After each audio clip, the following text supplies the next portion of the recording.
청년입니다. 또 하나님 없이도 잘 살 수 있다고, 잘 사는 것을 내가 보여주리라고 그렇게 생각하면서 세상 삶을 즐기게 됐습니다. 하나님이 안 계시다면서 마음의 문을 닫아 버렸어요. 자기 힘으로 성공해 보려고 직장 생활을 하게 됐는데 37살 때 이제 불의의 사고로 시각 장애인이 됩니다. 시각 장애인이 되니까 아내가 안요한을 떠나 버리게 되고요. 그래서 절망하게 되니까 자기 혼자 남게 됐거든요. 자살을 결심하게 됩니다. 그때 하나님의 음성을 듣는 체험을 합니다. 요한아, 내가 너를 떠나지 않고 버리지 아니하리니 마음을 강하게 하고 담대하라. 요한은요, 하나님을 부인한 죄를 회개했다고 그래요. 그리고 육신이 멀었지만 영적인 눈이 열리기 시작했습니다. 그다음에 요한은 하나님의 소명을 깨닫고 신학의 길을 걷게 되고요. 목사가 됩니다. 여호수아서 1장 5절로 9절에 있는 말씀인데요. 두려워하지 말며 놀라지 말며 내가 어디로 가든지 내 하나님 여호와 너와 함께 하리라. 이 안요한의 이 주신 이 하나님의 말씀은요. 안요한에게 난생 처음 느끼는 안식이었다고 그래요. 그전에는 서울역 거리에서 인제 노숙자로 살아가던 사람인데 거기서 이제 벗어나서 이제 성직자가 되기 위해서 새로운 인생의 길을, 삶의 가치를 자기가 정했는데 그게 다 무너져 버리니까 하나님이 세운 가치를 갖게 되는 거죠. 그래서 자기와 함께 거리를 배회하는 아이들을 모아서 야학을 설립하고요. 그래서 안요한 목사님에게 교육받은 애가 800명이 된다고 해요. 검정고시를 합격시키고 각자의 삶을 개척하도록 했다고 해요. 그리고 방배동에 설립을 한 샛빛 맹인 선교회를 만들어서 자기와 같은 시각 장애인들을 이제 같이 살아가게 됩니다. 그래서 이분이 이제 71 세인데 최근에 자기의 인생의 스토리를 정리해서 책을 하나 냈어요. 홍송사에서 출판된 건데 낮은 대로 임하소서. 그건 젊었을 때 영화로도 나온 거죠. 그다음에 뒤에 그 이후라는 단어를 붙여서 낮은 대로 임하소서 그 이후. 그래서 이제 이 책을 발간하게 됐고요. 그래서 인제 이 책을 통해서 자기가 살아온 기쁨을 이야기를 합니다. 앞을 볼 수 있었던 37 년보다 영의 눈으로만 생활하는 지금 71 세까지 나머지 38세 이후의 생이 더 기쁘고 감사했다. 소외된 시각장애인들의 재활 치료에 복음을 전하는 앞장서는 게 돼서 감사했다. 어느 날 유명한 이제 안과 의사가 진단을 해 보고 "지금이라도 수술하면 앞을 볼 수 있다." 그래서 수술을 할 것을 권면했는데 안요한 목사가 거절했다고 그래요. "실명 또한 하나님이 주신 선물이다. 예수님이 주신 생명을 난 받았다. 무엇과도 바꿀 수 없는 축복이다." 그렇게 얘기했다는 거예요. 그래서 인도네시아라든지 뭐 이런 아프리카, 동남아시아, 중동에 다니면서 시각 장애인을 위한 복음화에 총력을 다 기울이고 있습니다. 그래서 안요한 목사님은 그렇다는 거예요. "지금 내 모습에 감사드린다. 응? 시력을 잃었을 때 잠깐의 고통이지만 그다음에 실명한 후에 나는 새로운 세계를 봤다. 새로운 영적인 세계에 눈을 뜨게 됐고 30 년을 넘게 하나님이 나에게 앞을 못 보는 사람들을 위해서 사역하도록 도와주셨다." 71 세, 만 71 세가 됐는데 사역에 찌든 모습이란 찾아볼 수 없고요. 그래서 그는 자기의 어떤 고통을 영적으로 승화를 시켰습니다. 그래서 그 사람은 요한복음 9장 3 절의 말씀을 빗대어서 "실명한 것은 하나님의 영광을 나타내려고 했다." 그렇게 간증을 합니다. 그래서 하나님 앞에 내가 실명하지 않았다면 순종할 수도 없었고 여기까지 올 수도 없었다는 것입니다. 안요한 목사는요. 내가 잘나서 일을 하는 게 아니라 하나님이 나를 깨닫게 하시고 또 나를 불러 주시고 나를 영적인 눈을 뜨게 하셔서 순종하는 믿음을 주셨기 때문에 여기까지 왔다. 그렇게 말을 하고 있습니다. 6 절의 말씀에 보면 가는 중에 다메섹에 가까이 갔을 때 오정쯤 되어 호련히 하늘로부터 큰 빛이 나를 둘러 비추매. 여기 둘러 비추매라는 헬라어는요. 페리아스트랍사이라는 말인데 페리아스트랍사이라는 말인데 둘러싸다 고착시키다 그런 뜻이거든요. 큰 빛이 바울의 주위를 둘러싸고 꼼짝 못하게 했다는 표현이죠. 바울은 태양보다 더 어마어마한 초월적인 빛이 자신을 둘러싸는 것을 경험했다는 거예요. 그것을 통해서 자기 죄악이 드러나고 치유의 빛이 자기에게 비쳤다는 것이죠. 그 치유의 빛이 바로 예수님이었다는 거예요. 이스라엘 민족의 불행은 빛이신 예수님을 알아보지 못했고 영접하지 않았다. 예수님의 빛을 보지 못해서 죄인이라는 사실을 알지 못했고 근데 자기는 그 가운데 행복하게도 빛이신 예수님을 보았다는 것이죠.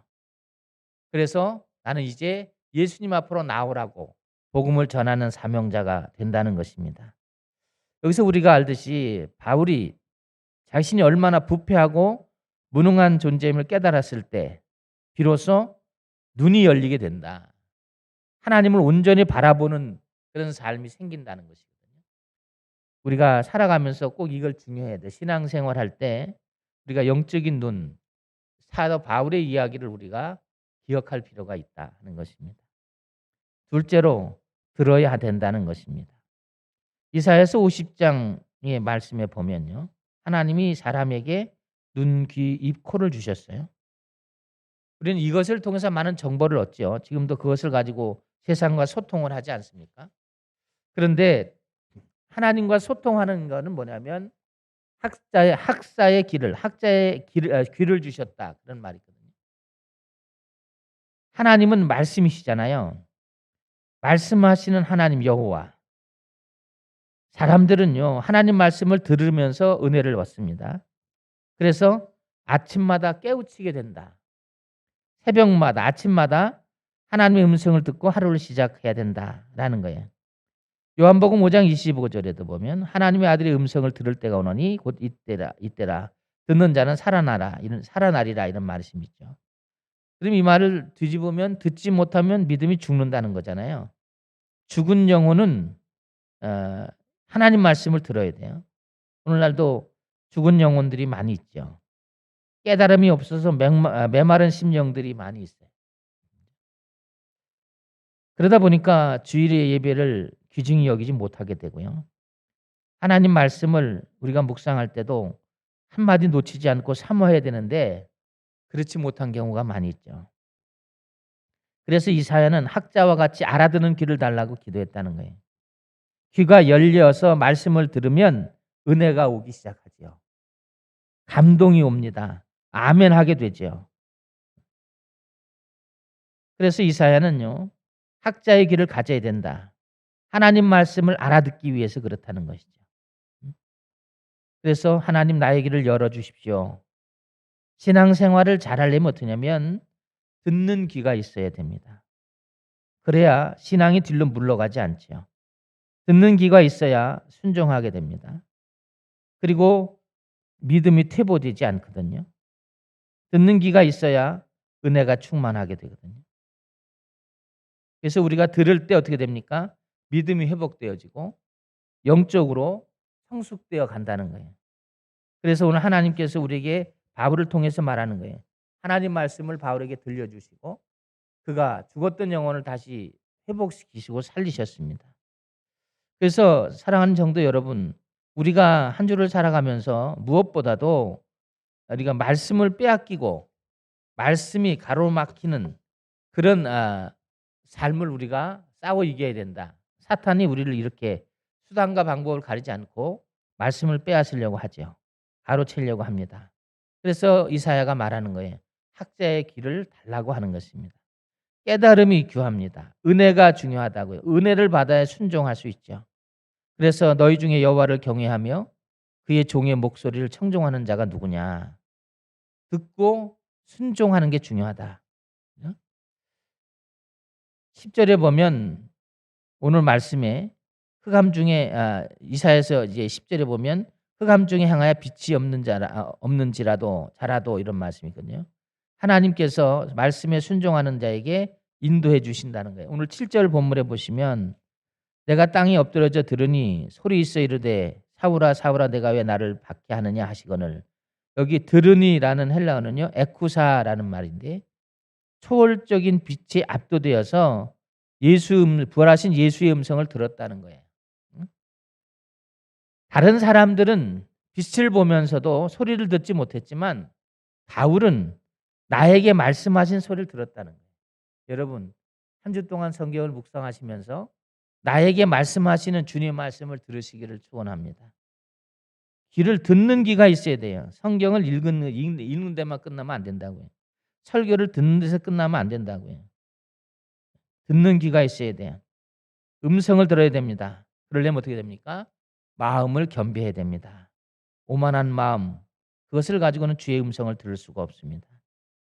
하나님이 주시는 말씀을 붙들려면 겸비한 마음으로 하나님의 음성을 들으면 거기에 큰 역사가 있습니다. 한 주를 여러분이 성경을 대하시면서 하나님 말씀을 겸비한 말씀으로 받고 은혜 가운데 순종하는 복이 있기를 축원합니다. 세 번째로 전해야 된다는 겁니다. 스탠리 템이라고 하는 사람이 있어요. 이 사람이 고등학교를 졸업하고 집집마다 돌아다니면서 물건을 팝니다. 영업사원을 하다가 직접 사업을 해보기로 결심을 해요. 이 경험이 부족해서 사업에 실패하고 맙니다. 낙심했지만 낙심에 주저앉지 않고 간절한 마음으로 하나님께 기도했습니다. 이렇게 기도합니다. 하나님, 만일 제 사업을 성공시켜 주신다면 모든 면에서 하나님께 경의를 표하겠습니다. 그리고 스텔리템은요 플라스틱 회사를 차립니다. 그래서 공장에는요 그리스도가 해답이다라는 말을 붙여놓고 모든 사원이 볼 수 있도록 해놓았습니다. 사업이 날로 번창했어요. 하나님이 자기 사업을 성공케 주셨다는 것을 이 사람이 깨닫게 됩니다. 그래서 스텔리템은 기도했던 대로 약속을 지키기 위해서 변호사를 불러서 회사 지분의 51%를 하나님께 드리는 계약서를 작성을 합니다. 그리고 사업의 파트너로 하나님을 모시게 됩니다. 나중에 회사의 100%의 지분을 하나님께 드리고 하나님을 회사의 주인으로 만듭니다. 그랬더니 스탠리 템의 회사가 매출이 기하급수적으로 늘어납니다. 그걸 갖고 어떻게 했습니까? 스탠리 템은 많은 교회를 개척했습니다. 하나님과 연결이 돼야 되는 거죠. 그죠? 연결을 시켜서 개척합니다. 많은 선교사를 후원했습니다. 더 나아가서 수많은 사람들에게 복음을 전하게 됐다는 거예요. 하나님을 인생의 주인으로 모시게 되면 하나님을 위해서 멋지게 일할 수 있는 기회를 하나님이 주신다는 거예요. 하나님께서 당신의 영광을 위해서 살겠다고 그러고 영광을 위해서 사용한다 그러는데 하나님이 역사하시는 경험을 우리의 삶에 같이 동행했던 스탠리 템이라고 하는 사람이 자기의 경험을 간증하고 있어요. 우리는 우리의 일과 직업에 대해서 전문가 수준이잖아요. 취미, 건강 이런 걸 위해서라면 시간과 재물을 아끼지 않고 투자하잖아요. 근데 여러분 한 가지 되물어 봅시다. 여러분 이제까지 하나님의 복음을 전하는 사역에 얼마나 관심이 있었는지, 얼마나 여러분이 건강과 취미를 위해서 시간과 재물을 아끼지 않고 투자했던 것처럼 하나님께서 얼마나 투자하고 있습니까? 아니면 복음을 전하는 사역이 부담스러워서 그래서 투자하지 못하고 웅크러진 적은 없습니까? 그리스도인의 본업은 뭐냐면 복음을 전하는 일이다. 어느 곳에 있든지 스텔리처럼 템처럼 사업이 잘 돼서 그것을 통해서 하나님 주신 복으로 교회를 다시 세우고 교회들마다 교회를 세워주고 선교를 하고 복음을 전하는 데 쓰여지는 그런 일들이 예수 믿는 사람들이 해야 되는 삶의 가치가 변하는 거거든요. 바울이 그랬다는 거예요. 자기가 계산한 대로 자기가 생각하는 대로 살았었는데 그게 아니더라는 거잖아요. 그래서 예수님 만나고 삶의 가치가 바뀌었다는 거예요. 안요한 목사도 교회에서 어떤 상처를 받은지 모르지만 무신론자가 될 만큼 상처를 받았던 사람인데, 그러니까 나중에 예수님 안에서 복음을 전하는 일에 지금은 동남아와 아프리카를 향해서 그 노구의 몸을 이끌고도 하나님 주시는 그 삶이 축복이 되지 않습니까? 15절의 말씀에 보면 내가 그를 위하여 모든 사람 앞에서 내게 보고 들은 것을 증인이 되리라.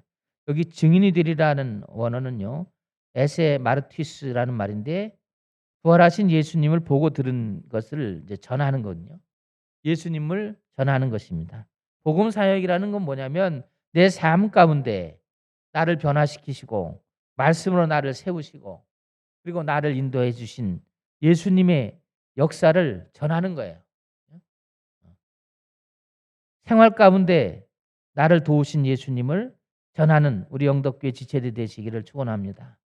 한 주를 살아가면서 어느 자리에 있든지 여러분 권위를 잃지 않고 하나님 나에게 이렇게 했다는 것을 전해야 됩니다. 바울은 예수님을 만난 은혜의 그 자리에 머물지 않고 천국을 경험하면서 생각이 바뀌었습니다. 바울은 성품이 바뀌었잖아요. 구원의 감격을 누리면서 예수님이 보고 들은 것을 전하는 것이 이게 삶의 목적이 바뀌었다고. 바뀌어 버렸습니다. 우리 또한 살아가면서 하나님의 말씀을 전하는 것이 우리의 삶 가운데 마땅한 본분이라는 것을 기억해 주십니다. 그래서 우리의 삶의 주인이 자기였던 바울이 예수님이 된 것처럼, 그리고 주님, 내가 주님의 일 중에 뭘 하면 좋을까요? 이렇게 묻는 것처럼 우리 성도들도 큰 복을 누려서 나의 일이 아니라 주님의 일을 향해서 어, 주님이 나의 삶의 목표가 되고 인생이 돼서 내가 주님을 위해서 무슨 일을 해야 될까? 이런 고백이 있을 수 있으면 좋겠습니다. 말씀을 정리합니다. 바울은 주님을 만납니다. 그리고 그의 인생의 가치가 바뀌죠. 우리는 예수님을 믿습니다. 그러면서 우리의 인생의 가치가 바뀌어야 되는데 아직도 미적거리는 분들이 있습니까? 이 한 주 동안 여러분 잘 묵상하시면서 내가 하나님의 구원받은 자녀로 내가 주님 앞에 무슨 일을 하면서 살고 있는지 돌아보는 한 주가 되시기를 바랍니다. 우리가 바뀌려면요, 영적인 눈이 열려야 되고요, 귀가 열려서 주의 음성, 그런 묵상하면서 하나님 한 주 동안 하나님 말씀을 잘 묵상하시고 주의 음성을 들으셔야 되고요. 그래서 은혜 되시고 삶 가운데 하나님 역사하시거든. 그게 다 뭐라고요? 하나님의 나라를 세우는 것과 연결이 돼 있어야 된다고. 그거를 가로채면 안 된다고. 하나님께서 그렇게 해주셨으니, 그래서 그 하나님의 복음을 전하는 것. 내 삶 가운데 기도 응답하신 하나님, 내 삶 가운데 도우신 하나님, 그 하나님을 세상에 전하면서 그런 복음의 사역의 완성자가 되시기를, 열심을 다하는 자가 되기를 주의 이름으로 축원합니다. 하나님 아버지, 오늘 우리는 바울의 이야기를 듣습니다. 주님, 내가 주님을 위해서 뭘 할까요? 우리 성도들도 바울처럼 이런 고백을 할 수 있도록 하나님이 큰 은혜를 주시고 하나님 말씀을 묵상하는 사역을 진행하고 있습니다. 하나님의 음성을 듣는 체험을 주셔서 하나님께서 이 세상에 향해서 달려가는 우리 성도들에게 하나님을 만나고 하나님이 주신 은혜 가운데 삶이 변화되게 하시고 하나님의 은혜를 전하게 하시며 그리고 하나님의 복음을 전하는 그런 능력의 사람들이 될 수 있도록 하나님 도와주시며 말씀을 들으면서 하나님의 말씀에 귀를 열어 은혜가 되게 하여 주시고 하나님의 귀를 열어서 하는 능력을 얻고 하나님의 복음을 전하는 사명자가 다 될 수 있도록 하나님 역사하여 주시옵소서. 예수님의 이름으로 감사하고 기도합니다. 아멘. 하늘에 계신 우리 아버지여, 이름이 거룩히 여김을 받으시오며 나라에 임하옵시며 뜻이 하늘에서 이룬 것 같이 땅에서도 이루어지이다. 오늘날 우리에게 일용할 양식을 주옵시고 우리가 우리에게 죄진 자를 사해 준 것 같이 우리 죄를 사해 주옵시고 우리를 시험에 들지 말게 하옵시며 다만 악에서 구하옵소서. 대개 나라와 권세와 영광이 아버지께 영원히 있사옵나이다. 아멘.